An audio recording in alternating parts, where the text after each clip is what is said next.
Penyapu koin tolak kompensasi 50.000 per hari dari Kang Deddy Mulyadi. Di mana kata mereka, kami sehari bisa dapat 150.000. Gokil. Bayangkan mereka gitu, bayangin gue sendiri waktu streaming, men. Berita ini lagi rame banget dibahas sama orang-orang, khususnya di Facebook dan juga di Instagram. Karena selain sekarang lagi lebaran gitu ya, sekarang pun lagi musim mudik atau pulang kampung. Terutama buat lulu semua yang emang biasa buat lewat jalur Pantura ya untuk pergi ke Jawa Tengah ataupun Jawa Timur. Khususnya di daerah Indramayu, Subang, di Jembatan Sewo gitu loh. Kalau misalnya memang pernah lewat sana, lu pasti tahu kalau misalkan ada beberapa penyapu koin yang biasanya duduk-duduk di pinggir jalan.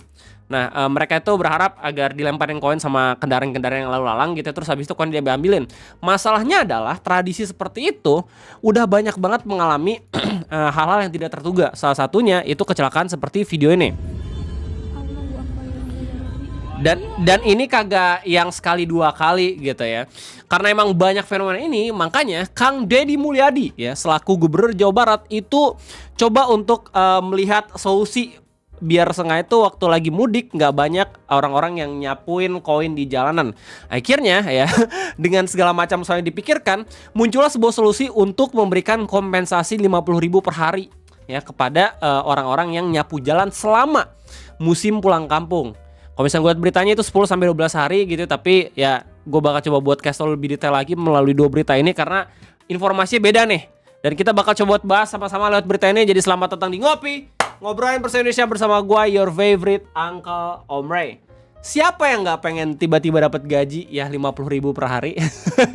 Dan ini topiknya lagi rame banget dibahas sama orang-orang terkait penyapu koin yang ada di daerah Indramayu, Subang. Ya tadi gue kasih tau sebelumnya gitu, ini biasanya lu lihat di daerah Jembatan Sewo gitu, dimana kalau misalkan lu lihat dari letak geografisnya emang ada tradisi dan juga legenda mengenai kenapa orang-orang ngelemparin koin di daerah tersebut. Informasinya gue dapatkan dari berita Tribun dengan judul Asal-usul fenomena penyapu koin di Subang dan Indramayu.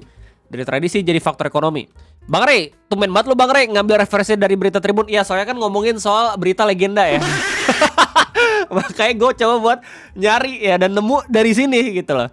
Misalkan beritanya dikutip dari hasil penelitian skripsi karya Revi Cuhyanti dan Vina Itriati di Universitas Gadjah Mada pada tahun 2020 disebut bahwa tradisi tersebut berakar dari legenda lokal tentang Saedah dan Saini. Sorry banget kalau misalnya gue salah pelafalan gitu ya, soalnya gue bukan orang Subang. Rojal temen gue tuh ngepet orang Subang.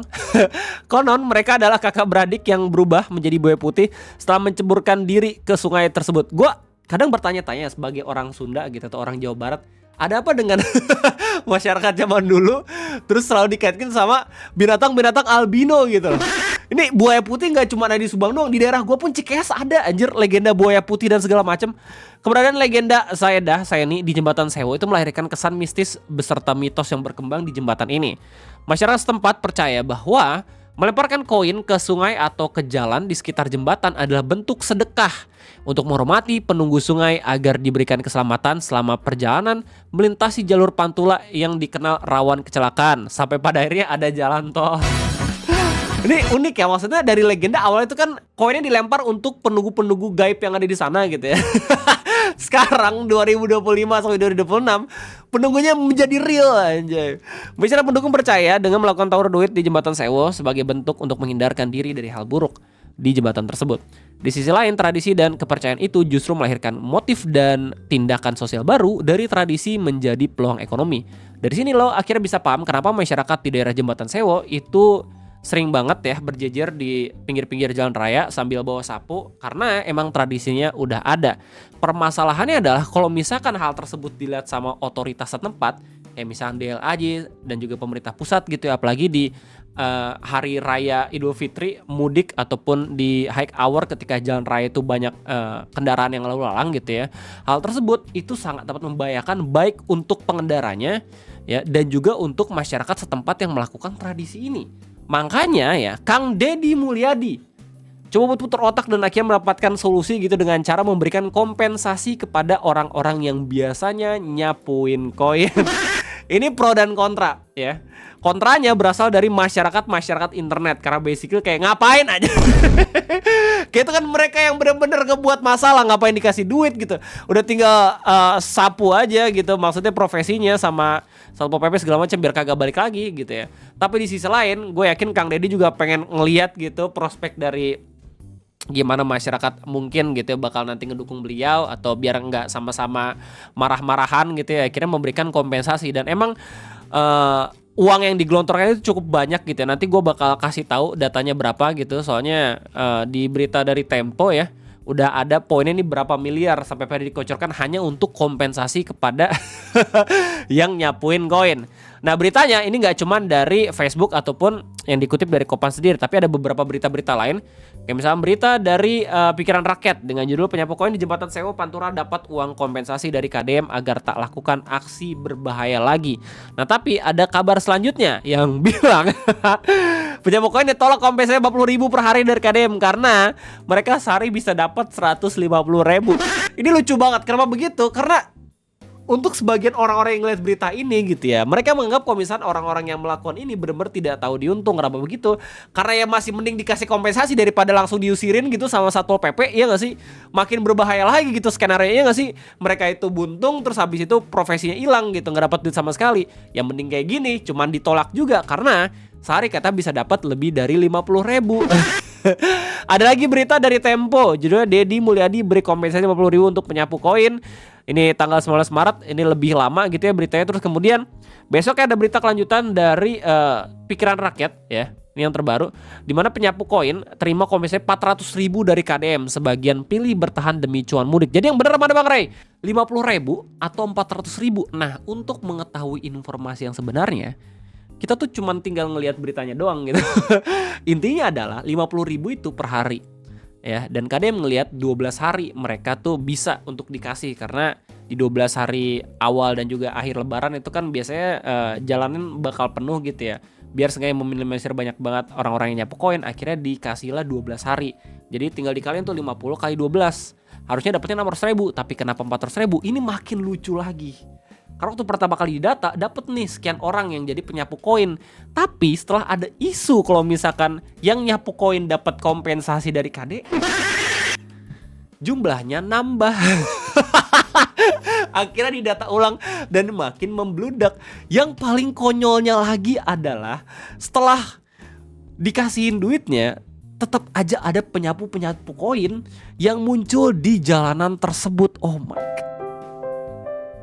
Makanya orang-orang yang ngelihat berita ini di internet menganggap kalau misalkan solusi dari KDM itu kurang baik. Kenapa begitu? Karena ini akan menjadi alasan buat orang-orang yang biasanya nyapu koin untuk melakukan hal yang sama, dan mungkin bakal lebih banyak lagi yang melakukan gitu loh.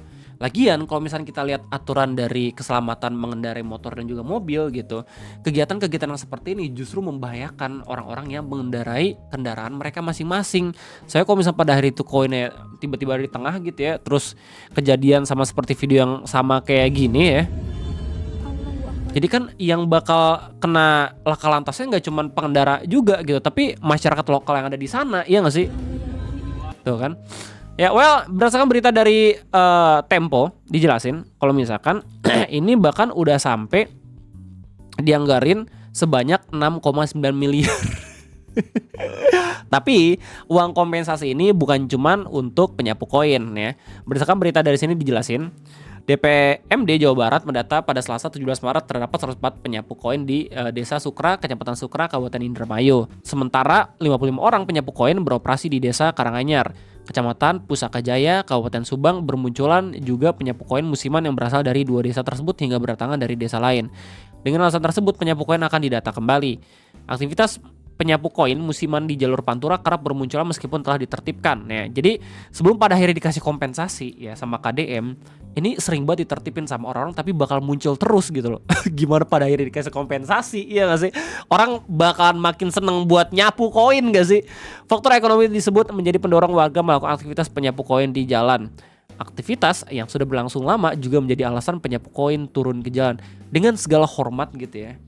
Meskipun pada akhirnya ini dalam tanda kutip mungkin diperbolehkan sama beberapa pihak gitu ya, jelas ini merugikan pengendara anjir yang lewat di jalan sana. Nggak usah heran kalau misalnya pada akhirnya mereka emang mudik gitu bakal lebih milih untuk lewat jalan tol dibanding lewat jalan-jalan raya gitu. Yang rugi siapa coba? Yang rugi adalah orang-orang yang punya usaha makanan gitu loh, restoran-restoran yang di daerah jalan-jalan Pantura.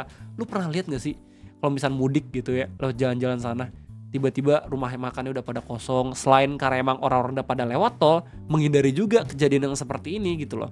Sebelumnya pemerintah Provinsi Jawa Barat sudah membagikan uang kompensasi pada pengemudi angkot, delman hingga becak agar tidak beroperasi sementara selama masa angkutan Lebaran 2026. Ya, jadi balik lagi 6,9 miliar ini gak cuman buat yang sering ngambil-ngambilin koin, tapi juga untuk pengemudi angkot, delman dan juga becak ya, biar nggak fokus dulu buat narik gitu ya di masa-masa Lebaran. Di mana Gubernur Jawa Barat Deddy Mulyadi mengatakan mereka mendapatkan kompensasi hingga 1,4 juta setiap orangnya yang bertujuan untuk mengurangi kepadatan lalu lintas di Jawa Barat.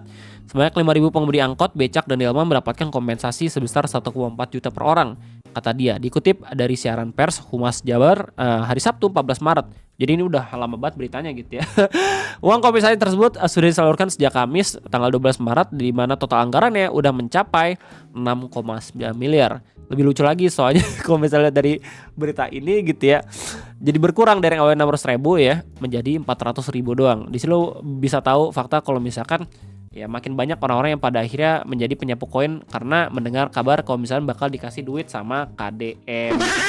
Well, begitulah kira-kira berita mengenai penyapu koin yang terjadi di daerah Subang gitu. Gue kayaknya harus banyak banget nanya ke Rojal karena dia juga orang Subang gitu. Mungkin dia juga tahu lebih dalam ya soal ini.